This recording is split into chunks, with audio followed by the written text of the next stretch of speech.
All of the products on Amazon should have a GTIN or Global Trade Identification number like a UPC code or EAN number.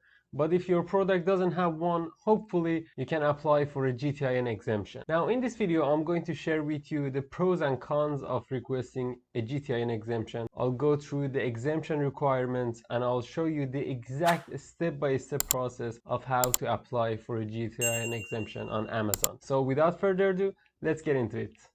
So first of all, I want to talk with you guys about the pros and cons of requesting a GTIN exemption. It's really important to be aware of these because not a lot of people talk about it, and eventually there will be some consequences when you apply for a GTIN exemption. So the only pro is that you're going to save money. As you might know, barcodes, especially the ones that Amazon recommends like GS1, are very expensive. On average, it costs about $250 plus $50 for renewal fee for every single year. That's for the US website, but if you go to the UK GS1 website, you'll get cheaper prices. But it's still, that can easily add up, especially if you're going to launch several products or different variation at once. You'll see that it can get really expensive. So it's the only benefit, which is to save money, but let's review some of the cons of GTIN exemption. The first con is that you'll get limitations on all of your sales channels. If you just want to limit your sales channels to Amazon or Etsy or eBay, that's fine because these three companies don't require a UPC code. But let's say you decide to sell on another marketplace like Walmart. In this case, you must have a UPC code. So keep that in mind if you want to expand into new sales channels and new marketplaces in the long term and sell on Walmart or Target or Costco or at any other companies. You'd better spend that money and buy your UPC code since day one. Now, the second con, which is really important, is that if you decide to change your brand for different reasons, like when your trademark registration gets rejected and you come up with a new brand, chances are very high that you should create a completely new listing, which means new product launch, new reviews,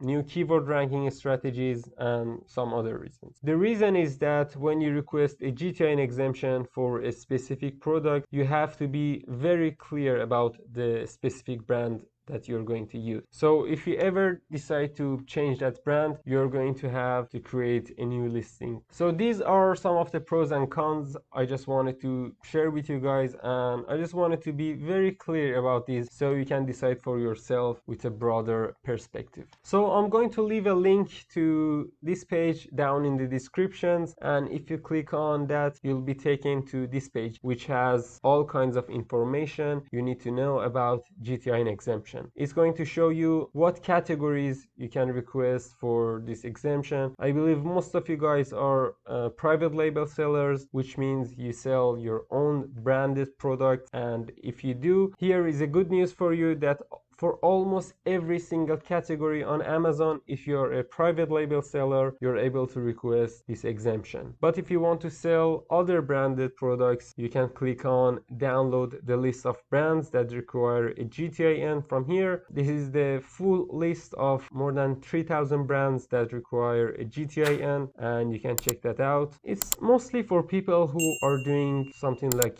retail arbitrage on Amazon. If you scroll down a little bit, you'll see here it shows you the step-by-step process on how to request a GTIN exemption. But before we go through this step-by-step process, please be aware of these requirements before you apply. So you need a product name with a minimum of 2 or maximum of 9 product images showing different sides of your products, and it needs to have the brand on the product or packaging. Now the brand can be engraved or printed on the product, or if you want to save some money, you can ask your supplier to print some labels with your brand and put it on your packaging. So if you want to do that, make sure to spend enough time to design a professional looking sticker label for your packaging. Once you review these, you can go ahead and click on apply for a GTIN exemption. Alright, once you're here, just go ahead and select the product category that you want to sell. I'm going ahead and choose the sports and outdoors category. After you select your product category,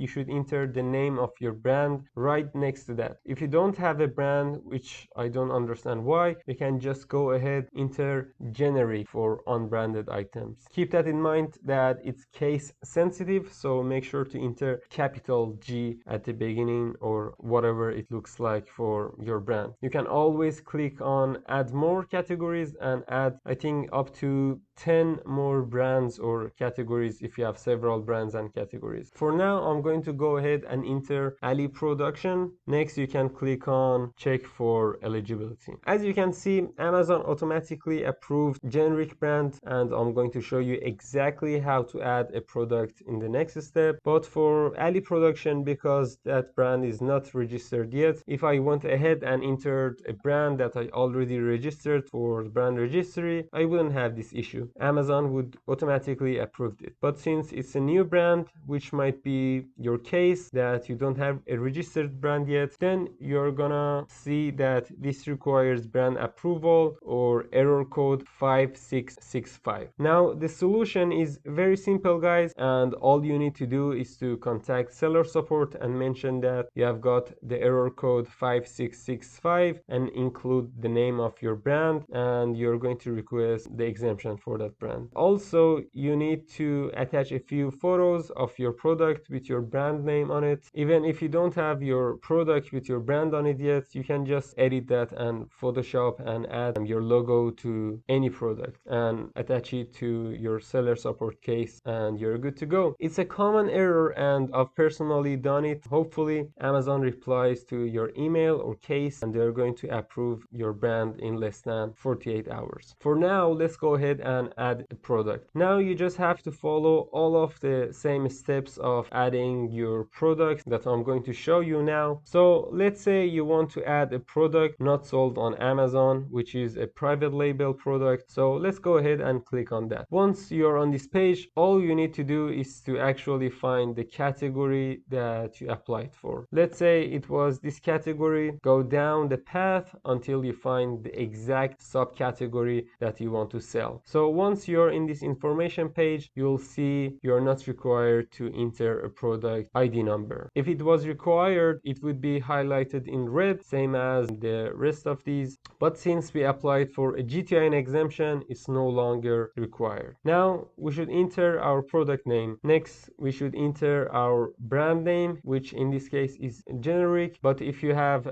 your own brand, after you contacted seller support and mentioned that you have this error code 5665 and gave them your private label brand name with your product pictures and got approved within 24 or 48 hours, then you should enter your own brand name here. Next, you should enter a manufacturer name. You can simply enter your brand name again, because obviously you don't want everyone to know the name of your Chinese supplier or manufacturer. Next, you should complete the required information in offer section. Let's say the price is going to be $19.99. The condition is new. All you have to do next is to just click on save and finish, submit, and your product listing is going to be created. Now, if you got value, make sure to hit the like and subscribe to my channel if you haven't already. Also, make sure to go through my other videos on my channel. I have lots of tips and tricks you need to know as an Amazon FBA seller. As always, thanks for watching and see you in the next video.